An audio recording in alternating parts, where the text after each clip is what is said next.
Chapter 9, Gender and Identity, Biology, Roles, and Culture, right? So, a lot of movement, a lot of activity in the last few years regarding this. A lot more, hopefully, a lot more people are feeling safe enough to say who they are, but it gets complicated, very complicated. So, uh, sex and gender is different, right? So, uh, so gender and identity and expression, right? We want to know who you are. How do you explain yourself? How do you see yourself? So this is my slide. I put this in here. Um, Obviously, like here's the black and white part. Male, there's a macho which, image of somebody who's a hardcore man, a male identity, I guess. And then there's the effeminate female identity that's totally on the other end of the spectrum.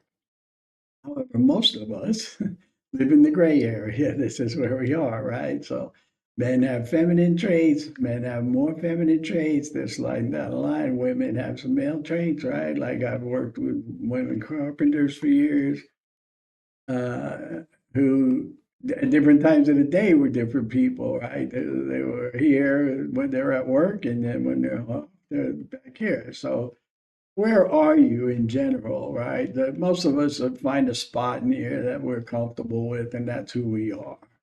We come and go, and there's pieces of us in situations that move us up and down.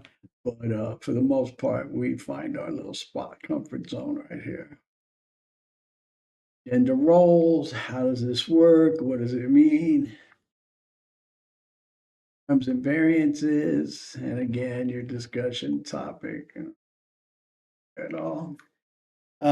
So how do we how does it understand? How do you become who you are? I guess is a better word, right? So sex is your biology. And we're born biologically male or female. Like there are some exceptions, right? There's some asexuality, there's some things that aren't quite, there's a few exceptions, and you'll read about them, some Aphrodite, that kind of stuff. So, but for the most part, we're born male or female biologically. Who we are, and like I said, how do we become masculine or feminine is in there, right? In that thing. Who are we? And a lot of that comes from our socialization, right? Our family, our culture tells us we can feel different, but there is a lot of pressure to become average, right? There's always a lot of pressure to become average.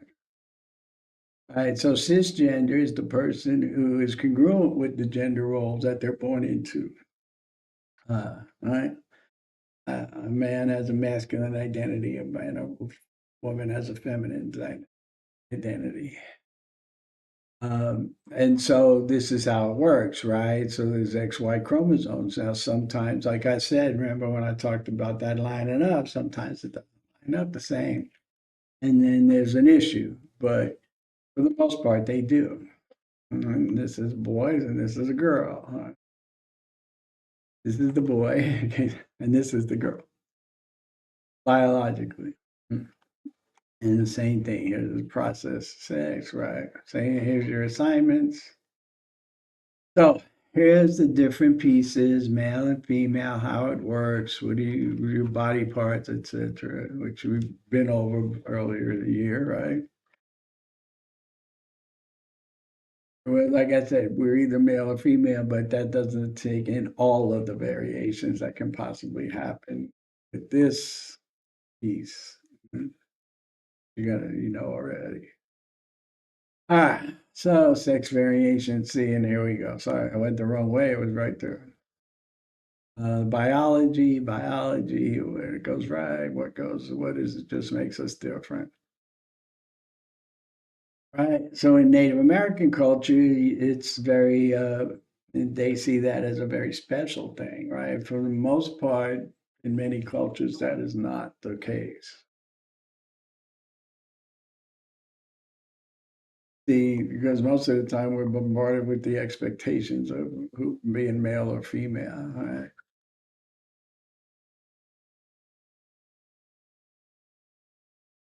So, and we talked about the spectrum, and I had put in that slide about the spectrum to talk about where you are. So, how does this go? Well, science studied this, right? It doesn't matter.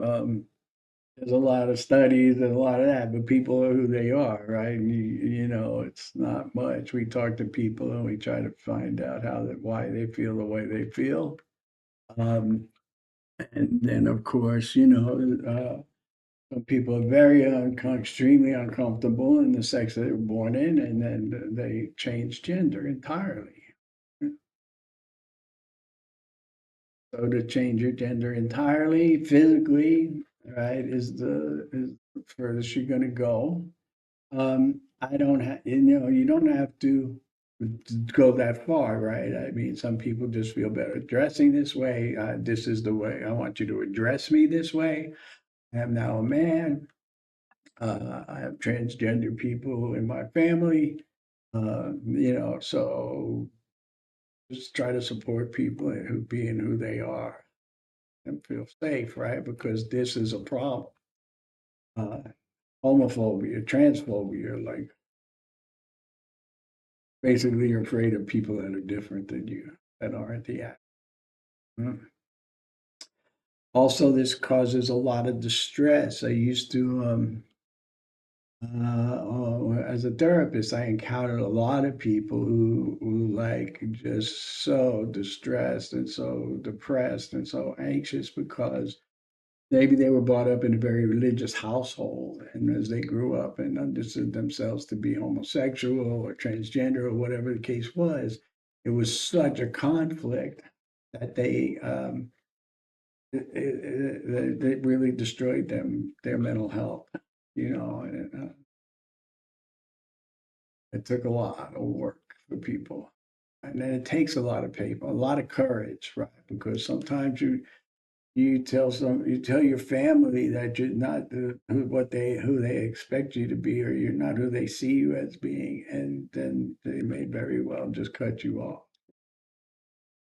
So we're always talking about um, what the courage takes to be still. And here's all hormone therapies and things that people go through to change, right? And like I said, and building up to surgery and all those things.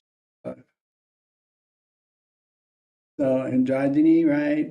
Um, a person that just floats back and forth between their male and feminine selves. A problem, right?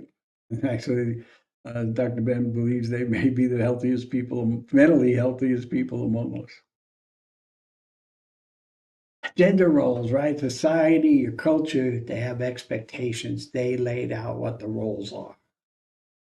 You follow them, and if you have and you have no conflict, then life is easier. But if you do and you want to be somebody different, like I said, the courage it takes to be who you are and feel safe and get the support that you need, right? When you choose a different path, always challenge. So there's a lot of sexism, a lot of genderism, right? There's all, and this doesn't matter, right?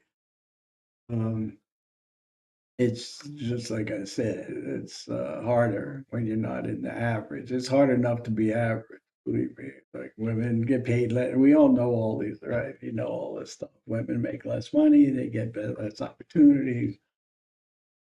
It's a male-dominated world still. So, uh, but when you're the average. When you're not the average, things are even harder. So, there you go. Now, what are your right? Right, like so in the United States, we have rights. You're allowed this. In some places, it is totally illegal, and you can be put to death. for not being who you're supposed to be, right? So, um, right. So like here, Australia is the only country that has civil rights protections for intersex people, right? The United Nations has a list of rights, but that doesn't mean everybody follows them, right? These are basic human rights. These are not that should be granted. You have a right to be who you are. Unfortunately, not everybody sees it, right? So how do you see this? Um, and some of it's by like nature or nurture. That's been the argument forever about every topic. So you can tell me, what do you think about that? How much power and control can you have? Who had that power and control over you growing up? And how are you socialized to be the gender you are now or not social?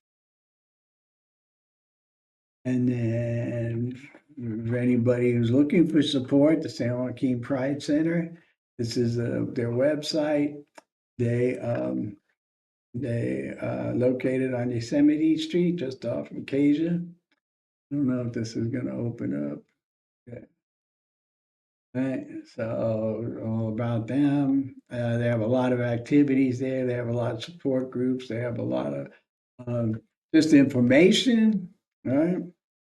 You can get their newsletter. It's a really good. Not every community has this, and so we're very lucky. All right. So that's chapter 9, and we are going to move on to 10, where we're going to talk about sexual orientation, which is different than gender.